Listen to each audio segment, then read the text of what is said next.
It's not aging, it's not something that happens to you and you just like absorb it and you don't do anything about it. You're part of the process. So many of these things, the things that we think of as diseases of aging, so many of them are diseases of inactivity. I don't think it is about feeling younger, it's about feeling well for where we are, but feeling well in ourselves and energized. Well, I love training women because I just love how every woman I've ever worked with has always got stronger, has nearly always underestimated her own ability to build strength. The very sort of male terminology we have in a gym environment, like beasting yourselves and no pain, no gain. We kind of need to get away from some of this terminology because it doesn't serve us well.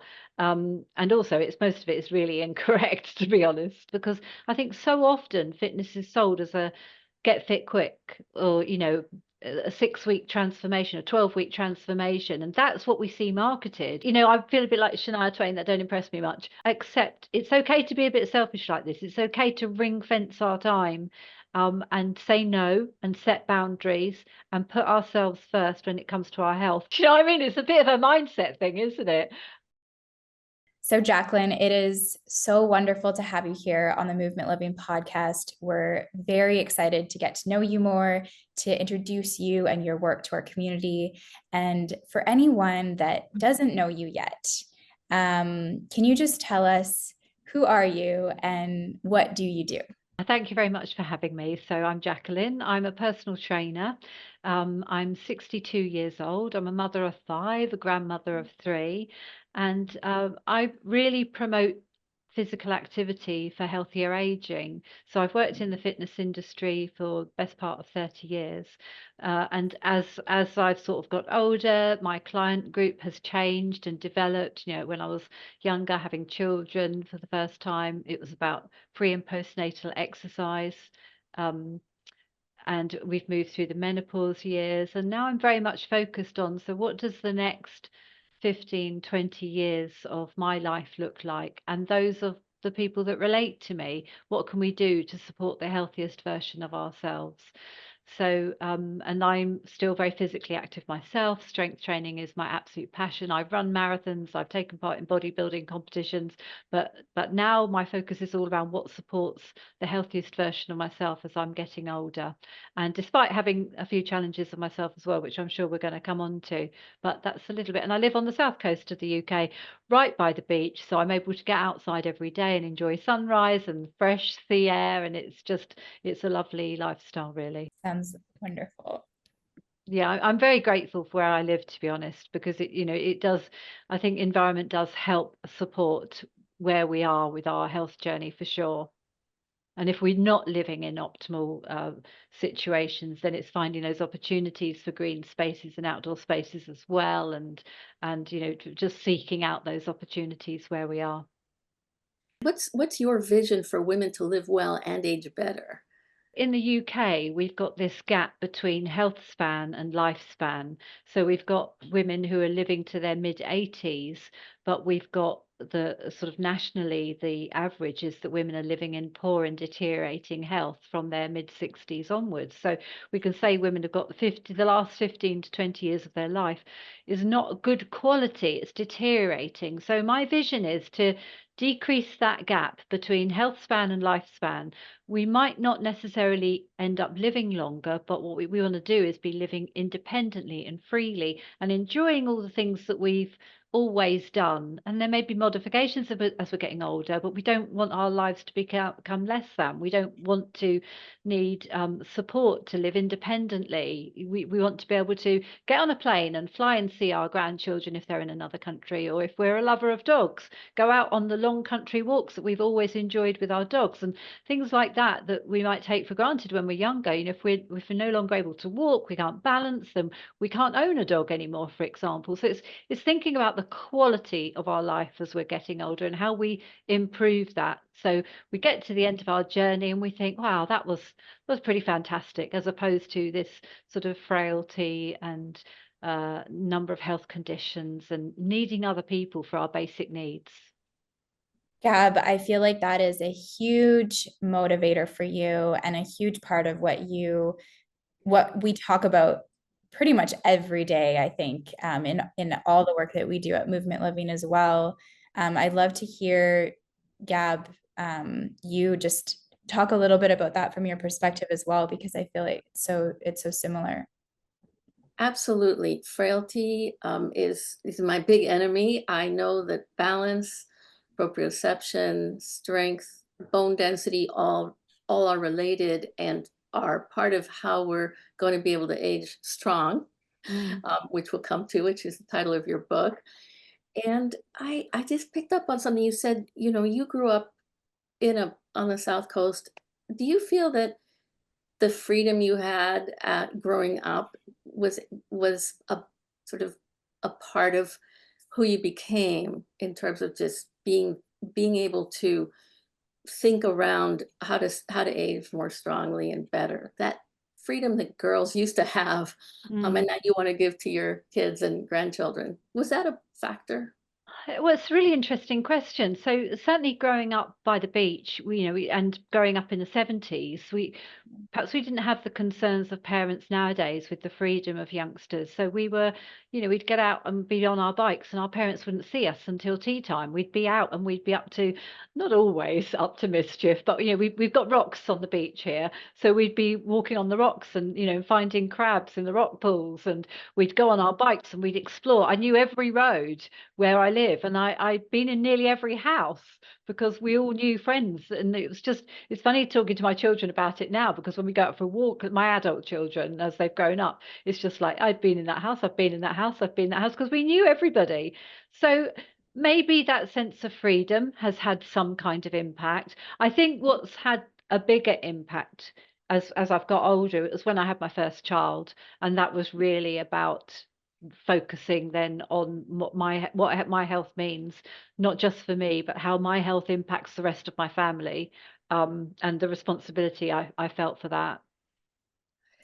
That's really interesting, because I think that I'm a mother of two myself, that my kids are quite young. They're still both under 5, but it was when I became a mother that I think I experienced a profound shift in my motivation for fitness and training and just health in general. I've always been very health conscious. I was an athlete when I was younger, and I've always been into sport and athletics and everything. But I think it was a huge shift for me in it's actually no longer about myself and my performance or my goals or whatever. It's like, how can I show up for as long as possible for my kids and for their kids? And really, yeah, I had this whole shift to longevity and health span, like you were saying. Yeah, definitely. So I had my first son when I was 26, and I've got 5 children, and I had my last child when I was 40. And that sense of responsibility and how important my health was to my children just grew with each child. Really, it became more and more of a focus. And by the time I was 40 and had my 5th child, I felt like he needed a mother with as much energy, vitality, enthusiasm, strength, health as my child when I was 26. Does that make sense? It was just like, I might be an older mother now, but this baby requires exactly the same things from me as my older son at that point needed when but the first child I had when I was 26. So it definitely for me has been a real motivator. And even now, I just put a reel up a couple of days ago because I was deadlifting in the gym, and it was the heaviest I've ever lifted. I And saw that. and in my head, I was literally going like, okay, can I do this? I don't know. Can I do it? Can't I do it? And I could hear Saffron and Gabriel, 2 of my children who do a lot of strength training, has trained with me many times. I could hear them saying, come on, mum. So that motivation for their children now is still just as strong, even though they're all adults. They don't need me in the same way. But actually, to set that example, to be there for them. I don't care that they're adults. I still want my parents in my life. Do you know what I mean? I don't think we're ever ready to not have that figure in our life. I want to be there for them as long as possible. I want to be that really annoying older mother when I'm in my 80s, with them going like, what on earth is mum up to now? You know, she's on her bike. Where is she? We don't know what she's doing. She's getting on a plane. She's going somewhere. Whatever I'm doing, I just want to be like, oh my goodness me, someone, you know, but then they'll know that they can't actually hold mum down. Mum's always going to be up to stuff. I love that you have that vision though, like that vision of this is the type of person, this is the kind of essence that I'm going to have when I'm in my 80s. And I feel like that's something that women need to create for themselves, is that vision of like, what does that look like? And Definitely. and you talk about this in the opening to your book as well. And I think it really stuck with me was that I think a lot of women do have a vision, but it's a bad vision. Like it's a vision of what we've been bombarded with, of deterioration, of frailty, of all of these things. So I'd love to just hear you speak about like how to get that vision out of your head and replace it with something that is motivating and true and totally achievable with what you promote. The very first thing I always say to everybody is that we kind of need to tackle ageism, and we need to tackle our own internalized ageism, which we've all got to some level because we've all been influenced by society and societal expectations, and we might not even be aware of some of those influences. And still, we start to look at it a bit more closely and say, why do I believe that? Where has that message come from that an older person shouldn't do this, or they shouldn't, or they should dress like that, or that's inevitable? Where has all that messaging come from? And I think that's the first thing we need to unpack, is recognize ageism in our communities, recognize our own internalized ageism, recognize how that shows up in the online space, particularly recognize gendered ageism. And until we identify all of that and really see it for what it is, I don't hold out a lot of hope for us addressing our own particular health issues. So I think that's really helpful, first of all, which is why I spend a lot of time talking about that online and promoting that, and highlighting where we see ageism. And I think that kind of knowledge around ageism is something perhaps in the UK, maybe we start to be really aware of it from our 40s onwards. But I've had women much younger say to me, oh, I've been told now I'm in my 30s, I shouldn't dress like that, or I shouldn't do that, or I need to grow up now, or whatever it happens to be. I think that's the first thing we need to do.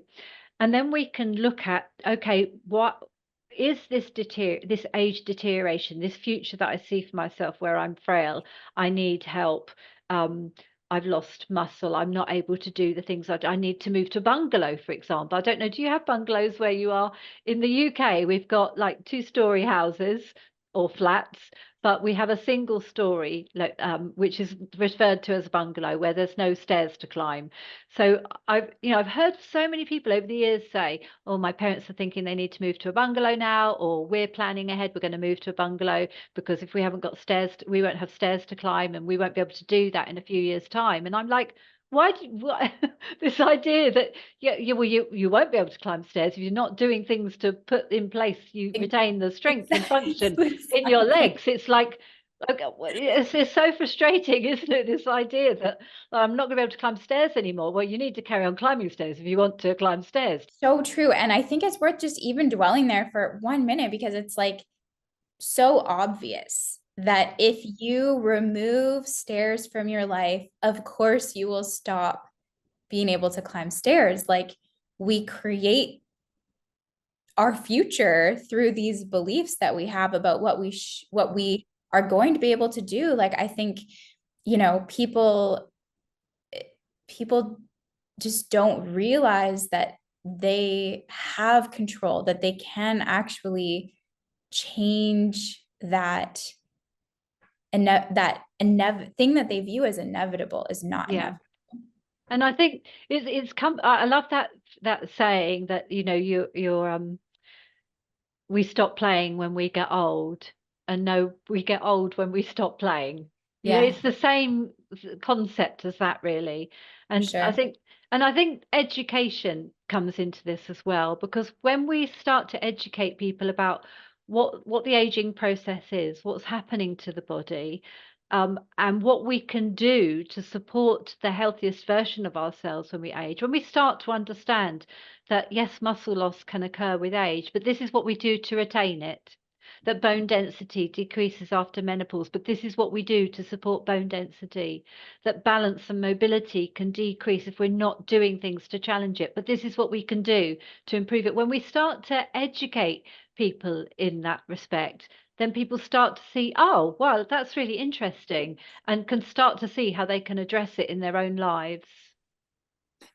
We always make the assumption that people know more than they do, that women really do know some of this very basic stuff. And we are finding ourselves making sure that we start from the basics, which is just what you're saying. You actually can have an effect on how you age. So how would you define active aging then from that perspective? Being an active participant in it, it's not like it's not aging, it's not something that happens to you and you just like absorb it and you don't do anything about it. You're part of the process. You're supporting your body as it's growing older. You're dealing with the issues as they, unexpected things that might happen as you go along.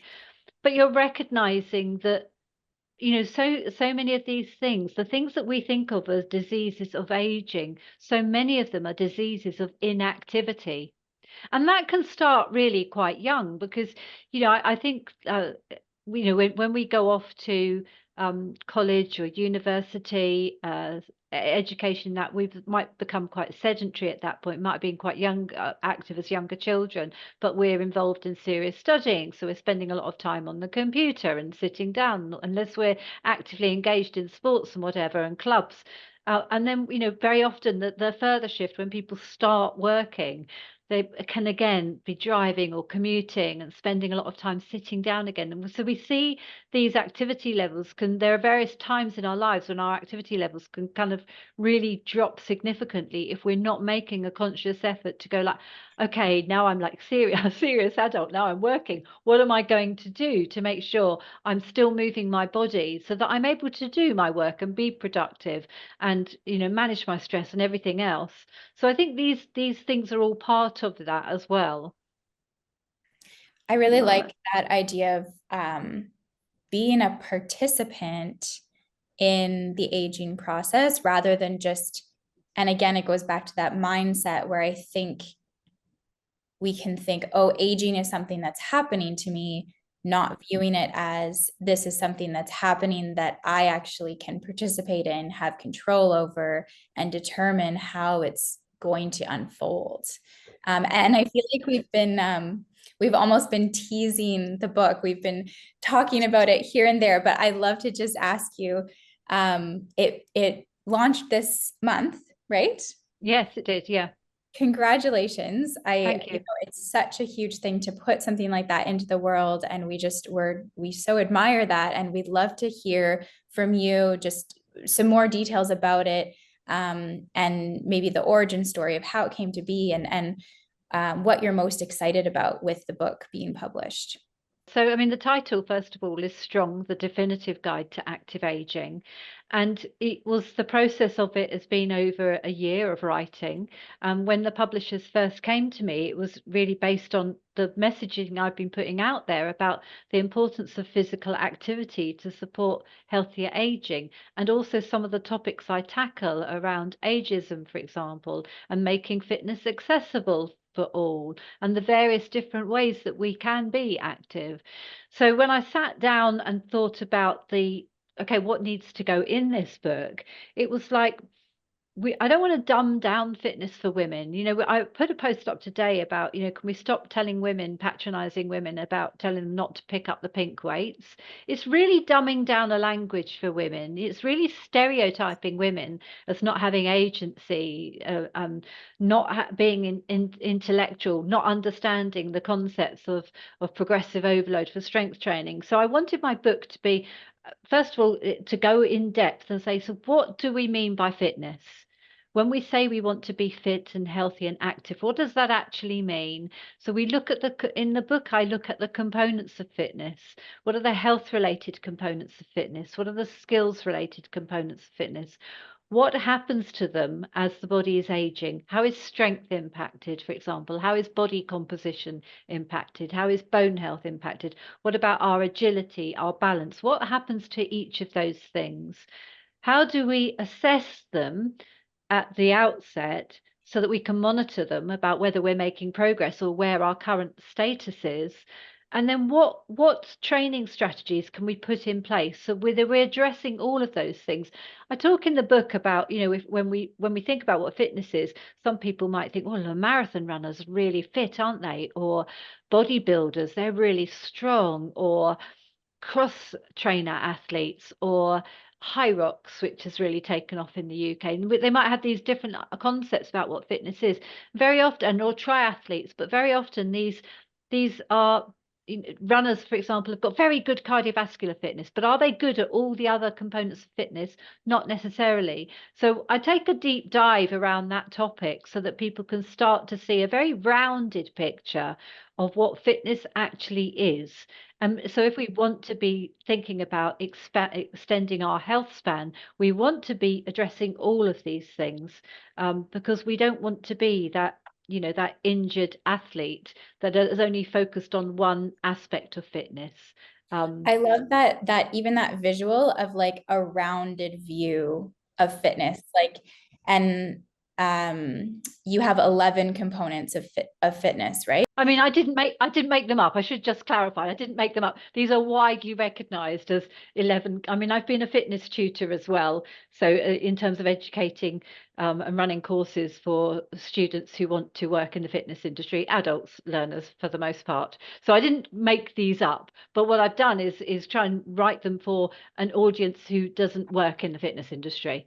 Exactly. So that it's accessible and understandable.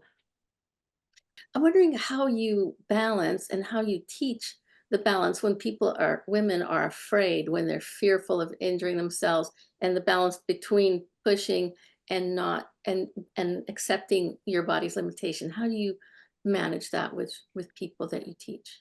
A good and safe and effective exercise programming means that we do an initial assessment of where someone currently is, and we meet people where they're at and address their concerns for sure. And for example, you know, if I've got a client with mobility issues, we're not going to be doing wild jumping things up and down or hopping on one leg or whatever. We're going to start making their balance better or help them with their balance, but we might be doing seated exercises, for example. So we're going to work around and meet people where they're at, and then start to layer on things and make things a bit more challenging, but at an appropriate level. I think the other thing, I think people are naturally concerned about getting injured as they're getting older, and there's a bit of a fallacy around this, but we know from the research exercise is no more dangerous for older people than it is for younger people. It's actually very safe and effective if we do intelligent program design. You know, if we've accurately assessed someone's capabilities and we've then tailor-made a program for that individual. So that's quite critical from a safety point of view. But we also know the sort of the plus side is that we can reduce the risk of injury. You know, we can, some of the things that people are worried about, actually we're going to be addressing those because we've got a structured exercise program. What would you say to someone starting out who realizes that they want to be stronger, a woman, and is a little bit fearful how to start? What would you say to her directly? That, yeah, well, I love training women because I just love how every woman I've ever worked with has always got stronger, has always nearly always underestimated her own ability to build strength, and then the wonderful feeling, the empowering feeling that is when people start moving up through the weights. So I always say, like, you know, we're going to be doing an adequate warm up. We're going to be working on your mobility, and we're going to start with what feels achievable. First of all, you're not going to walk out of here destroyed today. You're not going to think I can't move my body for 2 days. There is going to be a bit of an adjustment, of course. We will get a bit of delayed onset muscle soreness when we start a brand new program. But you know that this whole idea of, you know, some of the terminology, the very sort of male terminology we have in a gym environment, like beasting yourselves and no pain, no gain. We kind of need to get away from some of this terminology because it doesn't serve us well. And also most of it is really incorrect, to be honest. I really like that message of don't underestimate yourself. Yeah. Like, I love what you were saying, that women often underestimate what they can achieve, how much stronger they can get. If women are very new to strength training, it's completely understandable to have some concerns about it. And again, we come back to what's safe and effective. So we properly mobilize, we do a proper warm up, we make sure that we master technique before we start increasing the weights. And we do this over several weeks. This isn't a few days. And this is also about managing expectations, because I think so often fitness is sold as a get fit quick, or a 6-week transformation, a 12-week transformation, and that's what we see marketed. And so people's expectations are often unrealistic, and they're like, lose interest because it hasn't worked after a few weeks. No, this is a lifelong journey. When we really start to appreciate that and see this as a journey, it's a journey without end. We just keep adapting, modifying, changing. And when we start to really enjoy the process, that becomes really fulfilling as well. And of course, different things work for different people. Some people need constant things to work towards, whether it's they're going to enter a running race, or whether they're going to enter a particular competition, or they're training for an event or a birthday or whatever. It's fine. People, in terms of motivation, we've got that internal motivation, we've got external motivation. We need to bear in mind what helps people, what makes people tick as well. So address some of that as well.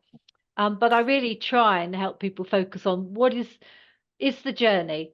We're in it for life. There is no rush. We've got a long time. We can just keep building and building and modifying and changing and throw in a different challenge. And we're never going to run out of ideas either. But we're in it for the long term. It's not a 12-week transformation. I think that's so great. And it's so counter to what many women, I think, experience throughout their lives of, having different diet programs or fitness programs that they sort of do. And a 12-week program that's, they see it as the short-term thing that they're doing, rather than viewing it as something that they want to continue for the rest of their lives. And it's a different, you're going to build something very differently into your life if you're viewing it as a permanent change rather than just a short term. Anyone can do anything for 12 weeks or even for longer than that, even if it's, for the next 6 months, I'm going to do this program. But you could really do anything for 6 months, but what can you do for the rest of your life that's going to make a huge change? It's interesting because I saw a comment on one of my posts the other day, and it was actually from another woman, which is just, it's sad when you get this, but it was along the lines of, I'm not impressed by this. Show me a transformation. That's what motivates me. And I'm like, I didn't actually bother to reply in the end because there was a whole load of ranting with it. But the point was, like, we need to recognize the commitment to train, invest in our health and our well-being for life. That's, I feel a bit like Shania Twain, that don't impress me much. Okay, a 12-week transformation. Okay, that don't impress me much. You show me someone who's done it week in, week out, month in, month out, year on year, and has built a foundation and just keeps going. And I think that's the other message to get across, is about building habits. It's very hard to not exercise when you've built a habit, because then you'll show up on the days where you think, oh, I don't know, can I really be bothered? But you do it because it's good for your health, and you feel better, and mentally you feel sharp and alert, and it supports your mental well-being as well. All these other things, it helps you manage stress, it helps you sleep, all these other things. So you just do it then out of habit, and that's where we really want to get to with everybody, where you would no sooner not exercise than you would skip brushing your teeth. Well, we're just assuming nobody skips brushing their teeth at this point, but you know what I mean? It's just a habit, it's something that you would do. It's very simple. If you do it, you actually feel younger. I do. If I have of the type of workout. I say workout loosely because I'm with you. I don't look at it, I look at it as a continuum rather than just, one element at a time. But I definitely feel stronger. I feel younger. I'm more just energetic, and it really pays off. So it doesn't need to be a whole transformation. It's just, I feel better. And that motivates me. And on the subject of strength training too, it's actually fun to be able to push around some weights in a way that you never would have thought before that it would be fun. I can't explain it, but I think that as you get people more into that and making it part of their life, make sure you go up those stairs, and make sure you go up those stairs a little faster than usual, or at least a little better than usual. Just get that energy. You will feel it right away. I definitely think so. I just want to pick up on one thing that you said there, Kat, about feeling younger. Yeah. Because this is so we're like, what does that mean? So I'm just like, but maybe you just feel good. You feel your age, but you feel good for that. Like you were that girl that ran around. Yeah, yeah. Subtle shift in the wording there, just because, do you know what I mean by that? Because when we say, I feel we kind of like sort of younger is the gold standard, and I don't think it is about feeling younger. It's about feeling well for where we are, but feeling well in ourselves and energized. Um, so that's the kind of point I try to make. I think it's a good note, Jacqueline. And I think Gab, when because I know her really well, when she says younger, she's like, her vision is like being that carefree young girl who feels good in her body. So I think it's a great point that why do we say younger instead of I feel good in my body and free in my body, which is a different way of saying it without using that language of making, like, it almost reinforces it that to feel younger, like that we can't feel that way when we're older. Do you know what I mean? Yeah, you put that really well. It's just language is so subtle, isn't it? And Yeah, and we can so easily kind of reinforce the idea that younger is better, that that's what we're trying to achieve. It's not a criticism of you at all, Gab. It's interesting listening to what you were saying there. And it may be a cultural difference as well. I noticed it as well because we had started our conversation with our own internal, ageism or age related thoughts, and the way that we speak to ourselves about these things is so important too. The way that we speak to ourselves and others. Yeah, and about ourselves, I'm very, very careful what I say now, because we can all do it for all sorts of things. And I still will say things and I think, oh, actually, but what that's actually sounding ageist to me. And I'm very conscious of how I talk about me and my body and my looks to my daughters, because I don't want to be the influence on them that says it's a problem now because I can see a wrinkle developing, or I think I'm looking older, or anything like that. And we've probably all grown up with previous generations. I think I put right at the beginning of my book, my grandmother used to say to me, "Don't get old, dear." And I'm like, well, what's the choice then? We're going to die young. Well, what is the choice here? But Yeah. I understand what that means, because that means like don't get old because you X, Y, and Z will happen and it's awful and we don't want that. And this is about changing that narrative. It's like, okay, it's a privilege to get older, and what's the best way we can go older? It's a great point. It's something to really delve into, which is our own self language, because your reference is when you felt better. And that was, but why can't you just feel better now? So I love that topic. And even as part of our own brand, Movement Living, we don't use that language, but internally, I've noticed shifts in how I talk to myself. For example, instead of saying to myself, God, you're overweight, you need to lose a few pounds or whatever, I say, wow, you're strong and you feel good. So it's okay to be the way you are. And I remember when I was a little girl, I was a very, very skinny child, and my father would say, oh, I wish you were just a little bit, had a little more weight on you, because then you would be able to withstand any illness, because coming from his generation, Yeah. in those days, you could just die Yeah, from be it. worried. Yeah, of So course. now I'm back to that, which is, oh, I feel healthy in my weight, even though, Mm, we all have our visions of what it should be. So what I'm saying is my language to myself is evolving. But, mm. even what you're saying, I think it's just a great topic. I think we're all a work in progress, aren't we? And I never sort of hold myself up as I'm perfect in this either. And I think, hopefully our daughters' generations and granddaughters, and as we will keep evolving, well, because we are all products of, as you said, when you brought the influences you grew up with, and it's really quite difficult to escape from that, isn't it? But we're addressing so many things worldwide as women, aren't we? This is one of many topics, but this one really impacts us because this is us, how we live as we get older, and are we going to be dependent on other people, or are we going to have freedom? Are we going to have agency? Yes, we are. Such a Hell no. perfect, yeah. We're getting very emphatic about that now, which is why we think you are so wonderful in your work and now with your book, because it really is about staying strong and understanding what that is.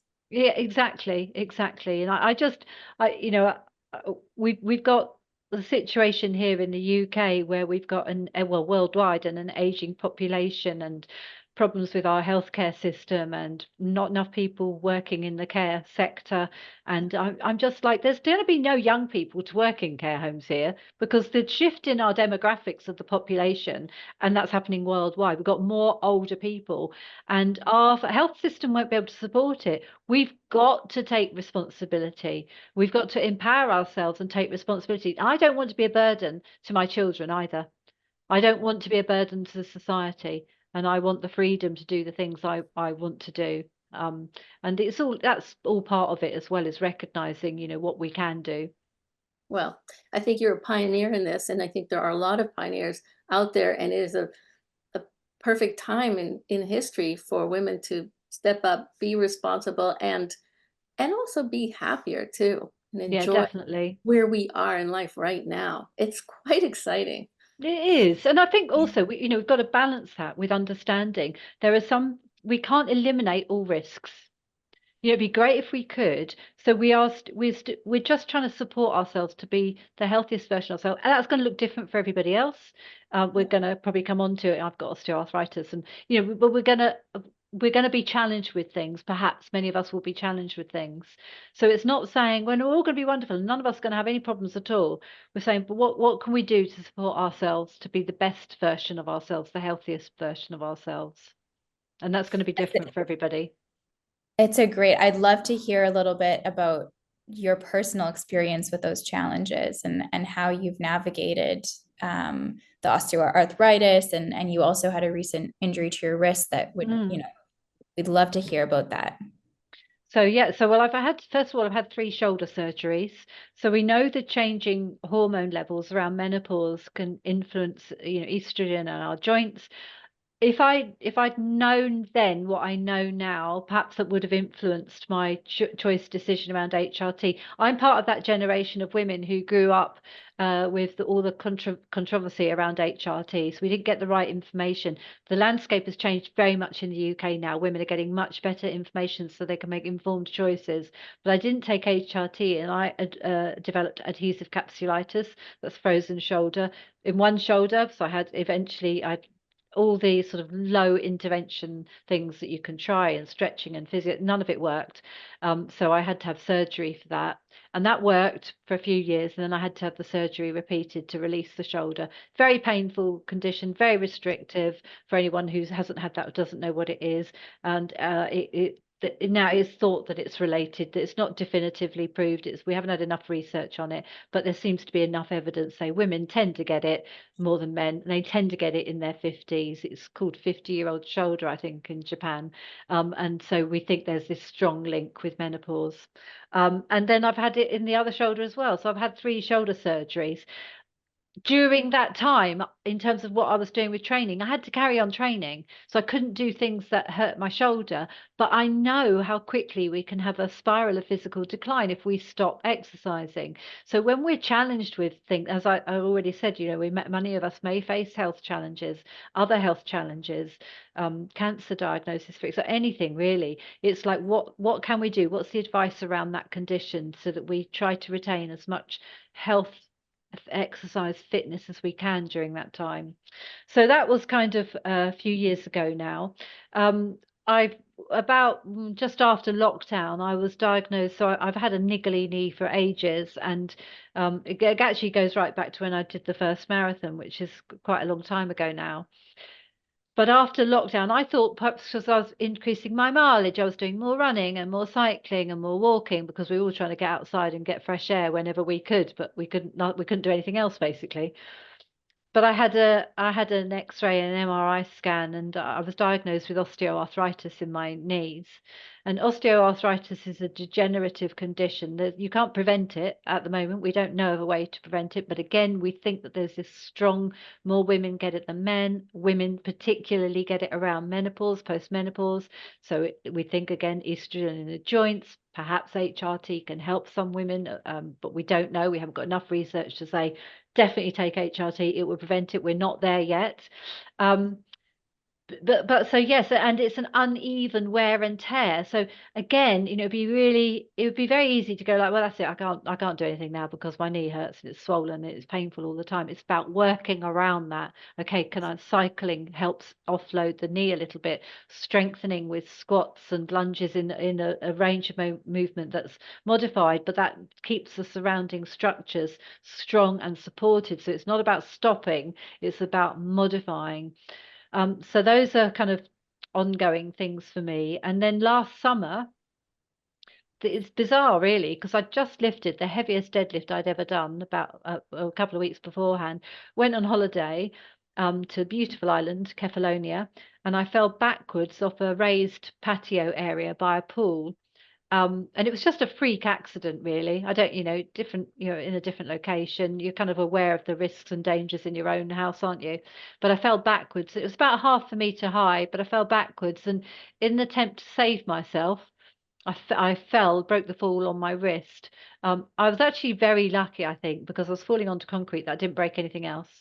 And I do put a lot of that down to my strength training, because I think many women in their 60s who have a fall from height, I'm not talking about tripping over, just a fall from height could break a hip or anything else, basically. And in my head, my children always say to me, I go from 0 to 100.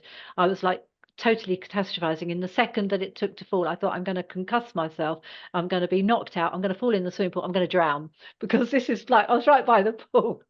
Luckily, so having told you all of that, luckily the only thing I did was break my wrist, but that was bad enough, to be honest. And again, really, the first thing that goes through your mind is, how on earth is this going to impact my training? Because I won't be able to cycle, I won't be able to run, so I can't get to the gym. Even if there's anything I can do, I can't get there. I definitely can't use one arm. I had to wait a long time. I had to wait about 16 days for surgery in the UK. That our health service is another conversation entirely, but that was a long time to wait for the surgery, and to have the metal plate. But during that time, it enabled me to really go into a lot more detail about how do we train when we can only train one side of our body. So legs were fine, but arms. And there's a method called cross education, which doesn't get enough publicity, but it's where we can attenuate muscle loss by continuing to train really heavy, really hard, heavy weight as we can in the non-injured side. I am lucky in that I've got a personal training studio. So although I couldn't get anywhere, I've got enough weights and I've got a cables and whatever that I could do. And I followed the cross training effect. And that meant that I reduced the amount of muscle loss I might have lost over a 12-week period if I hadn't done anything.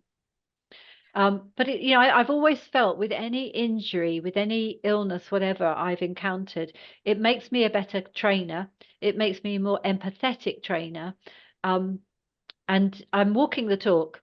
It's like I'm not coming to a standstill every time I'm faced with a challenge. I'm finding a way to work around it. And I think this is what this is the message we need to get out there, and other people to see that, it doesn't all have to stop.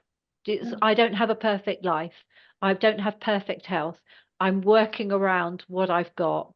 And that's kind of where when we think about active aging, it's not about saying, well, it's all right for that person. They're an athlete and they've never had an illness and all the rest of it. It's recognizing that we may have all sorts of different challenges as we get older.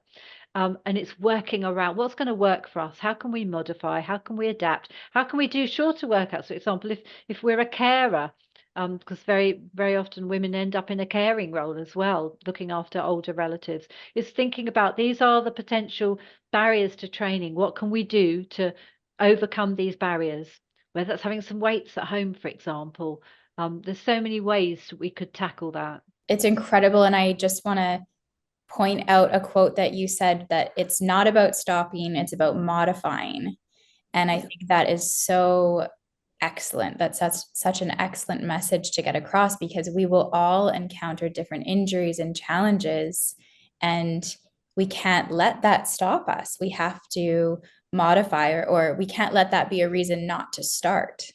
Yeah, and I think so. The point with that, which is really important to get across, is we know there's a spiral of physical decline. And what can often happen is one thing means that we stop, and then we lose a bit of fitness because we've stopped. And then we lose a bit more. So perhaps if we, when I'd fractured my wrist, if I'd stopped I could still walk. I couldn't run with my arm in a plaster, but I could walk, and I could get on the cross trainer as long as I was holding with one arm. So I was retaining some level of cardiovascular conditioning. But if I'd have stopped, I would have not only lose muscle in my left hand, which is that left arm, I would lose some cardiovascular fitness as well. It's a bit like, if your car's got a punctured tire, we don't go around and puncture the other tires and go like, well, they're all even now. And this was also one of the concepts I had to try and explain to people on social media with the cross education. It was just like, well, won't you be uneven if you're strength training with your right arm because that's uninjured, but you're not doing any strength training with your left arm because it's broken, you can't do it? Won't you get really muscular on one side? I'm like, well, it's not that easy to build muscle for a start. And no, we can address any imbalances when we're fully recovered. But at the moment, it's about trying to retain as much strength as we can. So we're trying to avoid that rapid spiral of physical decline, which is such an issue as we get older. Can we very quickly tip over and to lose that fitness and strength and mobility and balance and cardiovascular fitness, and then we can start, gaining excess body weight that's not very healthy for us, and then we kind of lose the plot and think, well, I might as well eat what on earth I want now because it's all gone wrong anyway. Do you know what I mean? It's a bit of a mindset thing, isn't it? It spirals. And Yeah. also, I think we've also shifted. So when we think about healthcare, we're going back to years ago. It'd be like rest in bed. And that kind of aligns with what we now know isn't good. People are, encouraged in hospital to get up out of bed, walk around shortly after surgery because they're worried about blood clots and flow and recovery and all the rest of it. So it does align with that, really. We're not like you now need to. When you think about postnatal care, many years ago, mothers were admitted to a maternity home here and they had bed rest for 2 weeks. We're far, healthcare has moved on a pace or two, and we can apply that principle really to our injuries. Obviously, we've got to follow medical advice, but for the most part, there are very, very few things when we're told we can't do anything at all. Very few.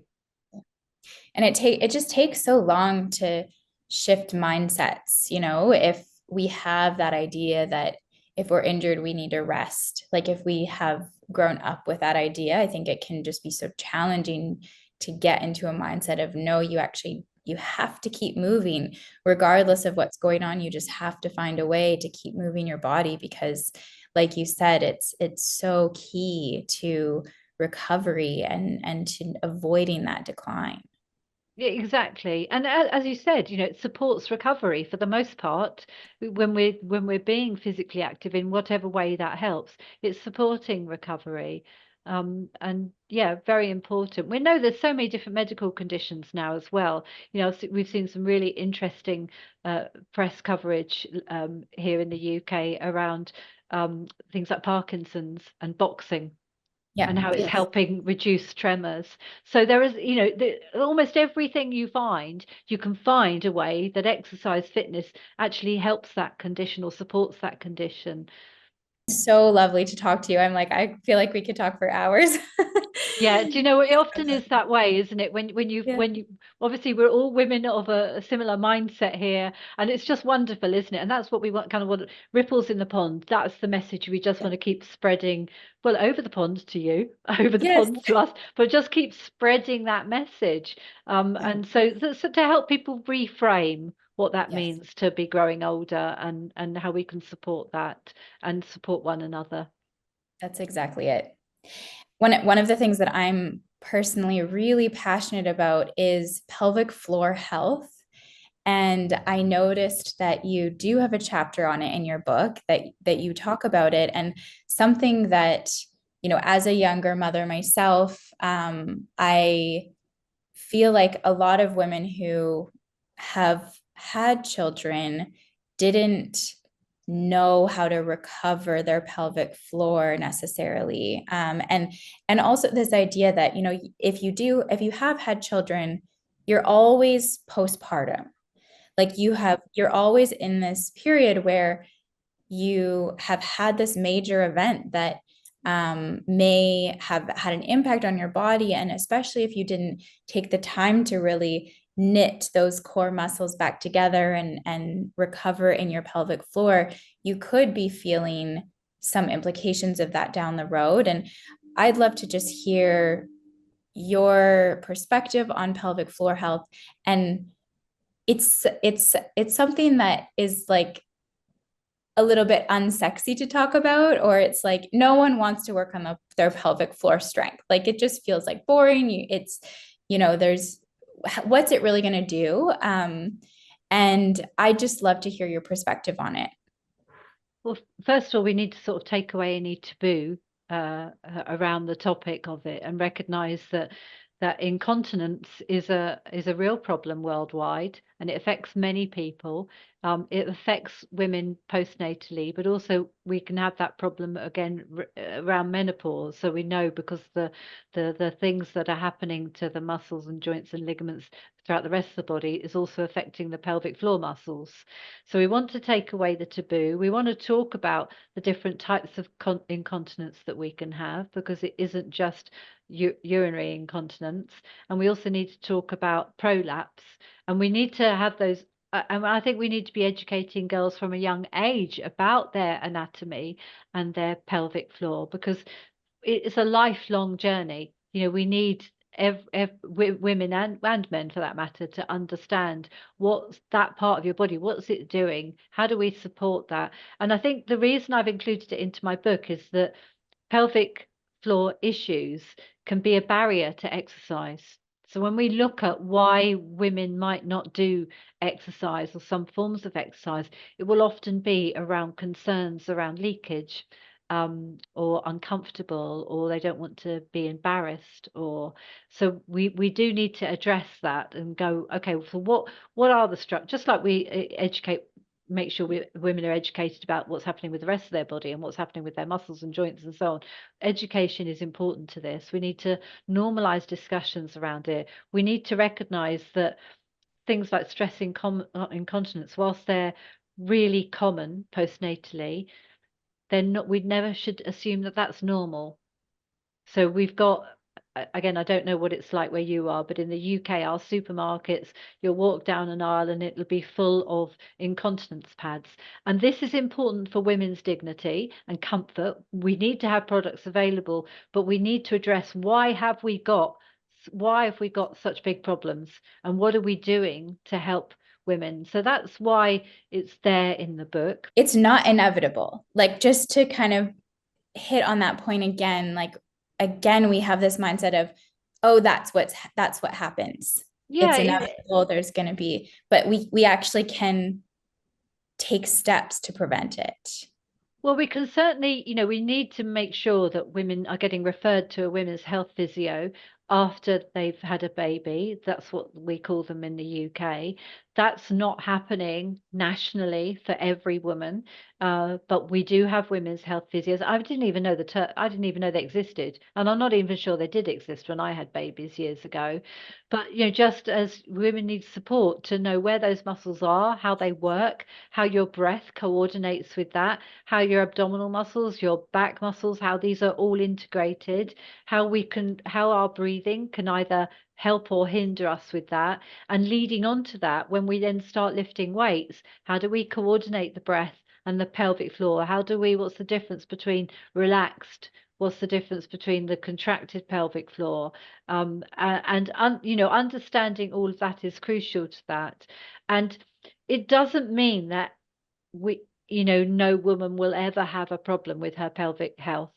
Of course, we will still have problems. And in some cases, despite following all the advice and working with a women's health physio and following structured exercise, which is quite specialized, but doing everything that's advised, and controlling things like making sure there's enough fiber in the diet so we're not constipated, and we've got healthy bowel habits and everything else that supports it.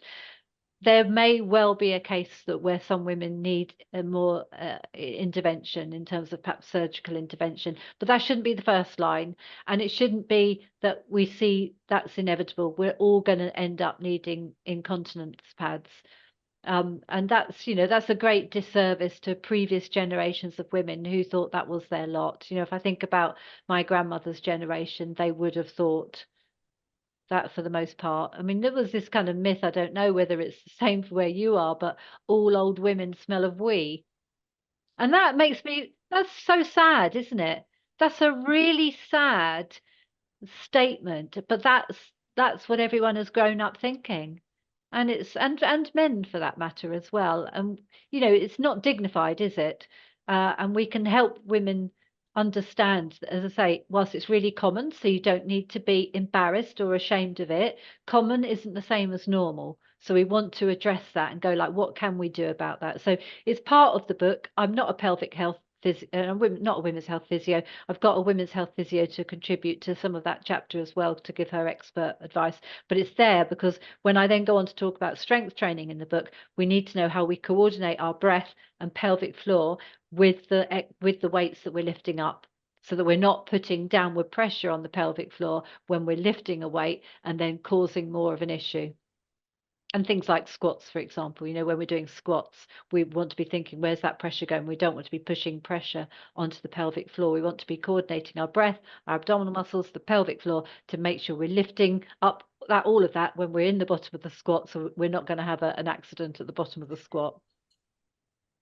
Technique is hugely important in how we work out and how we get stronger, because I've learned, I'm fortunate to have a very good trainer, because I knew that I would have to learn things that I didn't know.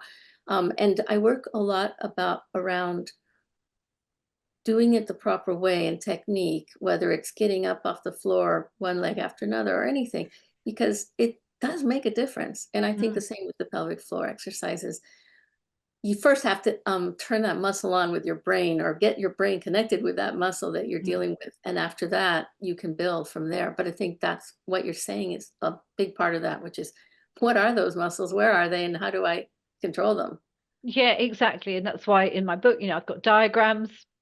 Go to great lengths to explain where they are, how we can test things like the TVA, that's transverse abdominis. So how can we activate that muscle? How would we recognize what was happening?